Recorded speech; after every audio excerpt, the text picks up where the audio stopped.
ತಾಳಿ ಮೇಲೆ ನಾನಿನ್ನ ಕೈ ಬಿಡನು. ನಮಸ್ಕಾರ ದೊರೆ, ನಮಸ್ಕಾರ. ಮಹಾಮಂತ್ರಿಗಳೇ, ಕ್ಷೇಮವೇನು ಸಕಲ ಪ್ರಜೆಗಳು ಕ್ಷೇಮವೇ ಮಹಾಮಂತ್ರಿ. ತಮ್ಮ ಆಳ್ವಿಕೆಯಲ್ಲಿ ಸರ್ವರೂ ಕ್ಷೇಮ.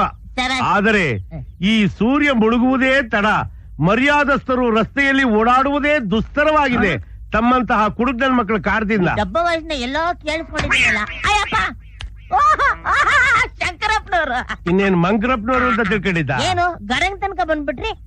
ನನ್ ಮಗನ್ ಮದ್ವೆ ಕಡೆ ನೋಡೋ, ದಯವಿಟ್ಟು ತಪ್ಪದೆ ಸಕ್ಕುಟುಂಬ ಸಪರಿವಾರ ಸಮೇತರಾಗಿ ಬಂದ್ಬಿಡಿ ಅಂತ ಕೇಳ್ಕೊಂತ ಇದ್ದೀರ. ಅಲ್ಲ, ಎಲ್ರು ಬರ್ಲಿ, ನೀನೊಬ್ಬ ಬೇಡ. ಬಾ ಕೃಷ್ಣ, ಮದುವೆ ಮನೆಯಲ್ಲಿ ಇಂತ ಕುಡುಕ್ ನನ್ ಮಕ್ಳಿಗೆ ಏನ್ ಕೆಲಸ? ನನ್ನ ಮಗ ಕುಡುಕರ ಬೆಲೆನೇ ಗೊತ್ತಿಲ್ದಿರೋ ಕಷ್ಟ